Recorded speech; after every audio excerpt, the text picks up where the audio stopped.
Shane Simpkins. I know with a full docket this morning, I don't mind going ahead and starting while counsel gather their things. I would like to reserve, as the court said you'd assumed we would, for rebuttal, please. Let me clean up a paper thing real quick here.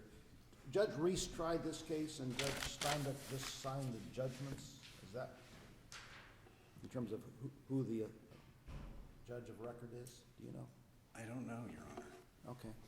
I think that's the situation, but it wasn't entirely clear when I was looking at the records. Well, and obviously I didn't identify an issue. I just assumed, or as I stand here today, it's news to me. It surprises me. Not a problem. Because, of course, I'd want to look at who the sentencing judge was and what the circumstances might have been around that. And I don't recall me flagging that at the time. But, of course, if the judge is signed by one of the Steinbecks. And Judge Reese would have been a senior judge by that point in time. So. It would have been fairly late. In fact, I thought that did come to my attention, that it was unusual, I thought, on this recent case to have seen. And I don't know the exact chronology. Okay. Judge. But thank you for bringing to my attention an issue that I may have overlooked in the record. The testimony at trial was chilling. And the reason the testimony at trial was chilling is because the facts in this case are chilling and horrific. And I don't have anything to present to the court that's going to mitigate or change any of that. What I would like to talk about is Mr. Neuberger's credibility and what role his credibility and, as we have maintained, the improper limitation of his cross-examination, the effect that had on the entire proceedings below. I want to look at the facts this court relied on in the Carlisle case from 2006. That's one of, I think, only three that we relied on in either brief, either the initial or the reply brief. You know, in Carlisle, it was one of many issues, the improper limitation of cross-examination that Mr. Carlisle raised. And by the time this court got to it, you know, the real heart of the case wasn't the alleged improper limitation of the cross-examination. Bless you. And it's really a small portion of the opinion, not as an afterthought, but of course the outcome in Carlisle was that this court determined that that limitation on those facts in that case was harmless. And in so doing, the court went through the facts that supported the conclusion that it was harmless. The victim in that case was the witness that Mr. Carlisle alleged the cross-examination had been improperly limited. The victim was facing a violation of probation. The jury was informed of the victim's prior criminal convictions in Carlisle. And there was no reason presented below as to why her incarceration at the time of trial, which seems to have been the only issue that counsel wasn't permitted to cross her on, there was no reason advanced for why that was relevant. The jury had already been told she had this prior conviction. Well, in this case, your complaints are, I guess, twofold. One, that they didn't get more information about the concurrent nature of the sentence of imprisonment, and that they weren't told about his comment about having got away with a murder or something before, right? Or those are the two things? Those are the two. The latter of the two, and I believe it was a sworn statement he gave. Right. That's less a feature. The second one, you mean? The second one. Because I was going to ask that it seems to me that if they followed the proper procedure and done the Williams rule notice, at least from this record, I don't know that we have enough information to know that it would have been sufficiently similar to come in as Williams rule evidence. Well, shame on me for not having written a better brief as to that point, and I don't want to consume too much, because I think that's secondary, because I think the harm in missing 7 years as to a sentence, that I think was a fact that the jury really needed to know in evaluating the credibility of Mr. Neuberger's testimony. So I'm less concerned about the cross-examination statement. I don't think that was ever a Williams rule issue. And I'm prepared to be wrong on that point in the law and the authority. And that's why I didn't brief it more extensively. And like I said, it's not where I would have poured all that energy, and where, if I can, I'm not going to pour all of it this morning. This is not, to come up with an extreme example, some prior completely unrelated, and I'm talking only about the statement that he made it, which, if we're talking about hearsay, and I appreciate we're not, but some of the same argument. He may have beat another murder case because he was like innocent. He may have. He may have. It could become a whole little trial within a trial if that. Well, and that's why I'm not going to brief, and I'm not going to stand here that prior acquittal should have gone to the jury. Because like hearsay, we don't care if it's true, which is why I would argue it's not hearsay.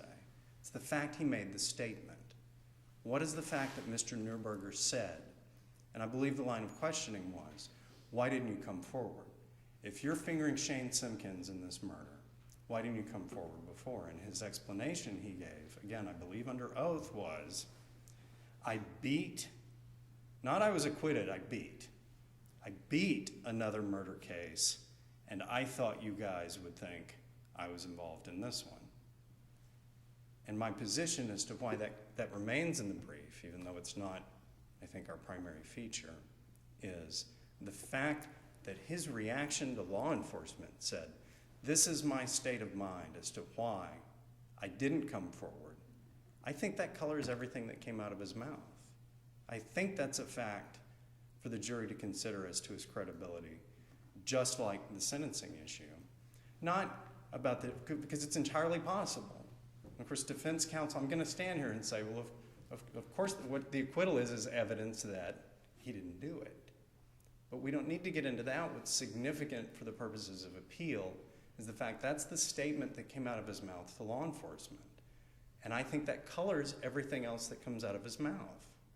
Because now we know he has at least represented he didn't come forward before because he was concerned about being implicated. Well, what else are you going to say and do now that you are involved? How will that color your testimony? How can we weigh your need to maintain your self-preservation, to not be implicated? What will you say and do, Mr. Neuberger? And that's the fact that I think. So to me, it's not really a reverse Williams. I mean, it was an investigation. It was part of the investigation in this case. It wasn't so much the acquittal or the nature and circumstances of the prior. It's the fact that he chose to say under oath, I beat another murder case. And I think that's pretty powerful, that's his state of mind. And I think that taints everything he told the law enforcement and what he stood or sat and told the jury afterwards. But I think going back to Carlisle for a second, and the distinctions where the court found it harmless, for reasons that aren't apparent in the opinion, the Carlisle opinion says that record demonstrated the defense was provided ample opportunity to challenge that victim's credibility. And I don't know what that looked like. I don't have access to that. But that was a factual finding. And I'm sure you don't recall, Judge. I don't recall at all. If you do, it's going to be It's going to be disturbing. And a number, because what did I say, 2006? The state didn't attempt to capitalize on the trial court's harmless error or otherwise paint the victim as a saintly figure. So those are the facts that we have in Carlisle as to why that restriction of cross-examination was harmless. And those facts are significant to us in this case because we have the complete opposite. what we have present, the facts in this case, are completely opposite. In that case, the jury was informed of the victim's prior criminal conviction. Well, we've just talked, they didn't get into what it was that Mr. Neuberger was serving that original 10-year sentence for, nor should they have. But the jury never knew he was incarcerated at the time of the plea. I don't think this record clearly demonstrates the defense was provided ample opportunity to challenge, in this case, Mr. Neuberger's testimony, not the victim's. But again, I don't know what the court was looking at in Carlisle to compare and contrast. In this case, the jury did know that Mr. Neuberger was a convicted felon. They did, Judge. They did know that. They knew that the sentence was severe in the sense that if he violates 10 years of probation, he gets life. True. They knew that. And if you start letting in the nuances of consecutive and whatnot, if I were a trial judge, I might be worried that I'm opening the door to a bunch of back and forth on things that, you know, may make the case more complicated or may make it so that there are some side issues going on that are more prejudicial to the process than they are probative. Well, but here's what we know about criminal defendants who take pleas. We know none of them think they're going to violate probation. So what might happen to Mr. Neuberger at some point in the future, I just don't see how it's a consolation prize to the defense in this case. And as soon as the defense attorney suggests anything like that to the jury, the prosecutor's going to want to discuss how many of them actually don't successfully complete probation. That it's almost a miracle if they do, and that you give very favorable sentences to co-defendants because you, the state, have come to the conclusion that they're in fact not the one who did the murder. There's all these things that can go wrong if we start getting too far into the nuances of this sentence. And I don't disagree, Judge, but I guess what I'm saying, the bright line for me is that there is a difference between the reality that was kept from this jury and the potential for what might happen to Mr. Neuberger as a result of his plea in the future. Okay. And what was important to the trial court was, and I appreciate this, was that he pled and received a sentence of 10 years. Well, the sentence was 10 years, the sentence was 10 years, the sentence was 10 years, that's fine. We're telling the jury his sentence was 10 years. But it wasn't. I mean, the sentence says 10 years. But the reality was, in Mr. Neuberger's life, 3 years. That's a pretty important tidbit. That changes my mind as a juror from, wow, he entered this plea in exchange for serving 10 years on this case in prison to, wow, 3 years. That's such a critical factual difference. And I appreciate the courts. I mean, that's a dangerous slope, the nuances. And at what point, so then are you going to tell the jury that if he's successfully completing the first half, he can move to early terminate the remaining, you know, so 10 years might only be 5. And of course, you're not going to go down all that. But the distinction that I draw is the reality of the actual prison time he would be serving is so different from what they were told. And that what might happen to him or the probationary period was irrelevant. You're almost to your 15 minutes, by the way. So, finally, back to the facts in Carlisle and the distinction here, if I may, in what few seconds I have remaining. It's the line in Carlisle about the state not capitalizing on the trial, not capitalizing in closing or painting the victim as a saintly figure. And I apologize for the footnote. I thought I wasn't doing that anymore. But you know, the state did.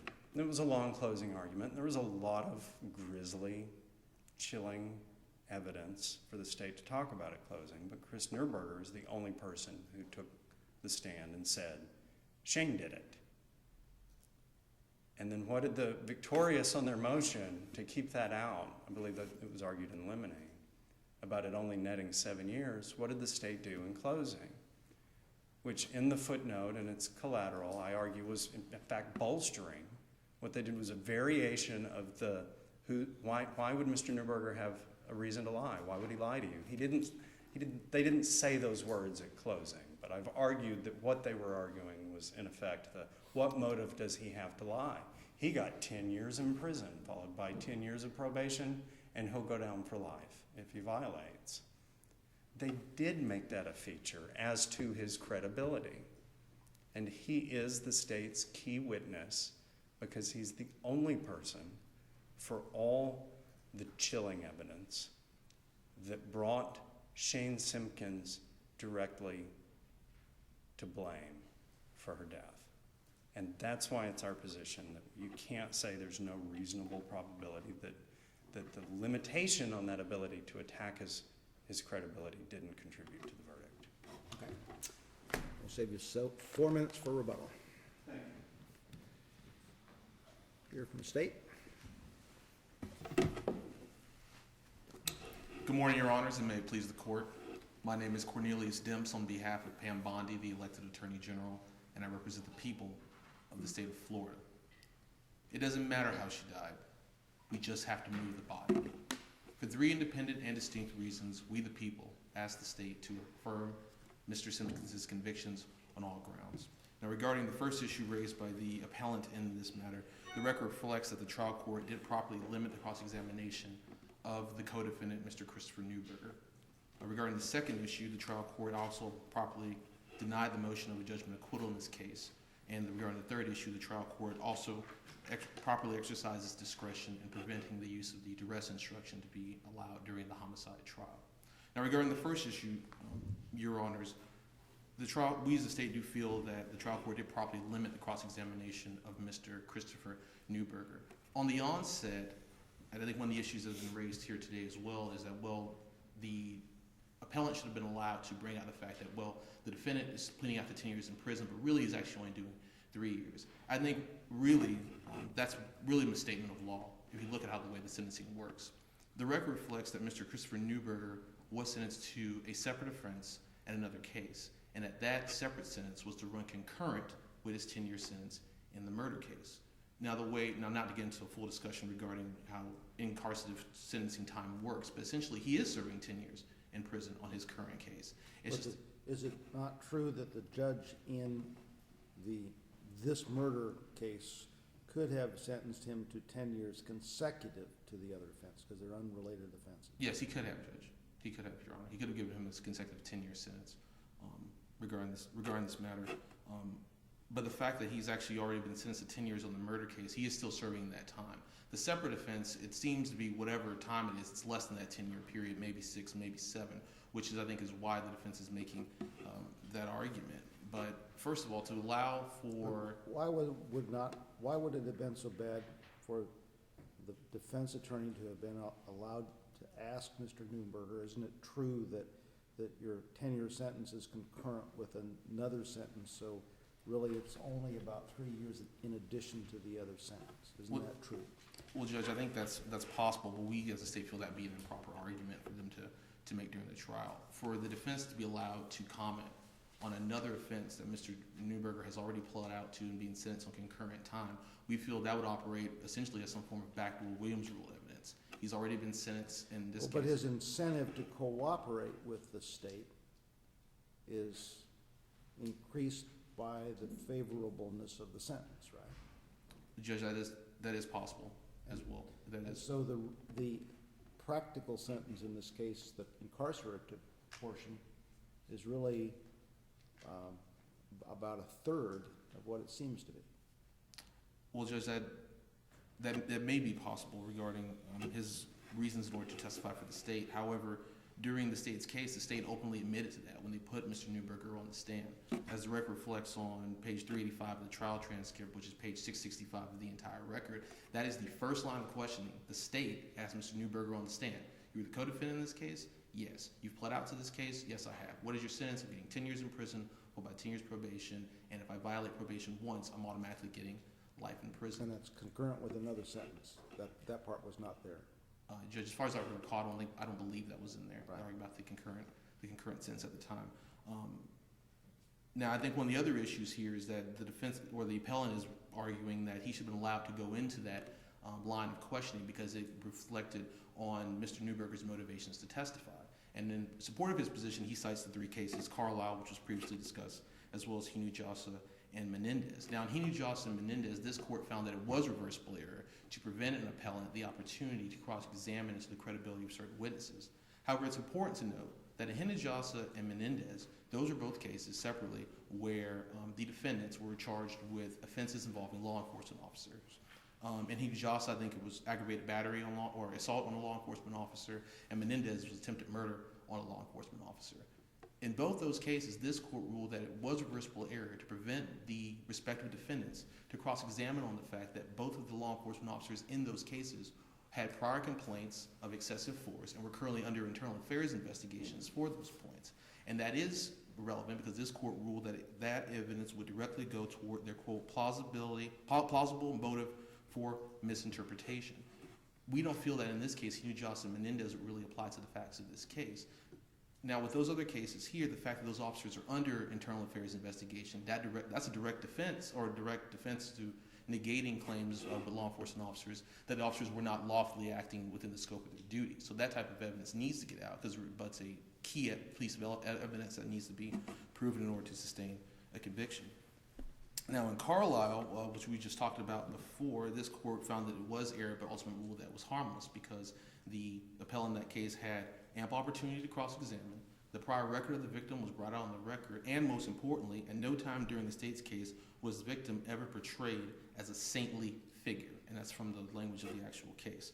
And we have that in this case before us. I believe in the state's closing argument, they referred to Christopher Newberger, to paraphrase as a cold-blooded murderer you would not want to invite to your home for Easter dinner. And the state recognized that. They knew that, Mr. Newberger is not the best witness to have in cases such as these, but, to use an old saying, sometimes you have to use a crook to catch a crook. And in this case, you have the other co-defendant who was involved, and it was proper for the trial court to limit the cross-examination on those points because to go further down that line of questioning regarding the other sentence has no bearing on the issues at hand in this matter.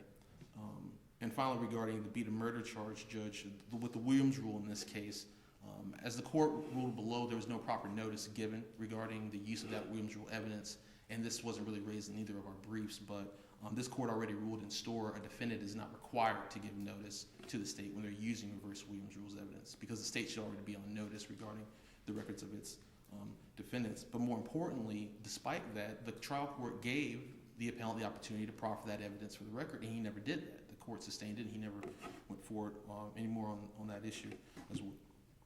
Any further. And finally, regarding the bolstering argument, the record reflects the defendant never actually objected to that line of questioning during the closing argument, so we think that issue has not been preserved for appeal. Now, regarding the second issue, the judgment of, regarding the motion of acquittal, this court has, of course, already ruled in Lynch what the proper standard is, which you view the evidence in the light most favorable to the state. Now, it's the state's position that this case was a direct evidence case. And the direct evidence here was the testimony of Christopher Newberger, the co-defendant, who identified Mr. Simpkins as the one who actually who did murder the victim in this matter. Based on that, because it's a direct evidence case, the court is not required to go through the reasonable hypothesis of innocence analysis because that's only necessary when it comes to circumstantial evidence in this matter. Now, if this court were to feel that this was a circumstantial case, then there's two arguments that can be made there. I think the first one that's more important is Mr. Simpkins' theory of innocence is not reasonable to even qualify to go down the reasonable hypothesis of innocence analysis.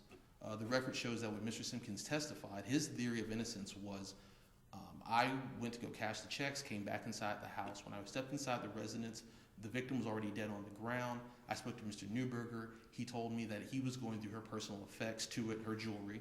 She stumbled upon them. He got scared, struck her once, and then she dropped to the ground. It's inconceivable that somebody could strike somebody once, regardless of their age or their height or their weight, and that by one hit, it's a one-hit, one-kill type scenario. That doesn't make any sense at all. And as this court recently held in the Campbell case, which is not in the briefs but was decided about 2 weeks ago by this court, that if the defendant's theory of events are not even reasonable, there's not a need to go into the unreasonable hypothesis analysis during the Is this a supplemental authority that you've given us? No, Your Honor. You should not cite cases during oral argument that you haven't given us by supplemental authority. Yes, Your Honor.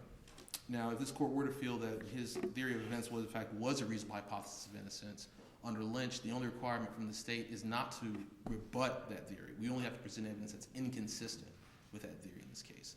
And here the state did present that, and that came in the testimony of Dr. Fallsgraf. The defendant's theory of events were that Mr. Neuberger struck the victim once, she fell to the ground, that's how she died. Mr. Fallsgraf, the chief medical examiner for Lee County, testifies that the cause of death was homicidal violence with strangulation. And that's based on the thyroid cartilage fractures found around her neck, which he testified are indicative of someone who has essentially been strangled to death. And so that evidence is completely inconsistent with his theory, and the state, and at that point, the judgment of acquittal has to be denied. And on top of that, there's a sea of evidence that the state also presented to show that the motion should have been denied. You have Mr. Simpkins is having already a change of clothes inside of his car, ready to go and use after her body was dumped into the woods in Charlotte County. You have his subsequent use of the credit card after Mrs. Arb is already dead, where he uses it at Lowe's. The amount of value items he's trying to purchase is over $50. A Lowe's cashier says, well, I have to see the card. He won't give her the card. He says, well, I won't give it to you, but I'll read you the last 4 digits on the back of that. Also, as cited in our brief, we did cite the 4th DCA case of Bogart versus the state that talks about a defendant's efforts to conceal the body following a murder it can be proof of consciousness of guilt that he is aware of being involved in the murder, involved in this matter. Where here it shows Mr. Simpkins dumping the body in the woods in Charlotte County. And of course, after Mrs. Arb has already passed away, the defendant returns to her residence, stays in the house for 4 days, is using her personal property, her iPhones, her computers, her money, gives her purses away to his girlfriends as well. So the state definitely proved. So because of that, the court did properly deny the judgment of acquittal in this matter. If the court has no other further questions, we'll allow the briefs to their point. Thank you for your time. Thank you. Ms. Repson? Thank you. For all the reasons that the error was harmless in Carlisle, it was harmful here. When that jury was charged and they got up and they went to begin their deliberations, they did so believing that Mr. Neuberger was going to serve 10 years in prison as a part of his arrangement with the state in exchange for his testimony in this case. And that wasn't true. He was only going to serve about 3 years in prison. How could they not know that? How could they go back and apply the instruction on evaluating the testimony and the credibility of the witnesses, bias, motive, all those things they're charged with? How could they do that without that fact? It wasn't 10 years. It was 3. They needed to have known that. That's why we can't say, it's our position, this court can't say that that error was harmless beyond a reasonable doubt. That there's no way that that contributed to the verdict.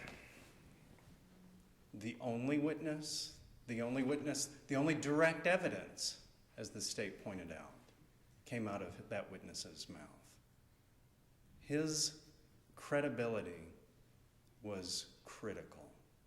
How could they have not known that? Thank you. Thank you. Next case is James McLeod versus Vesta Equity.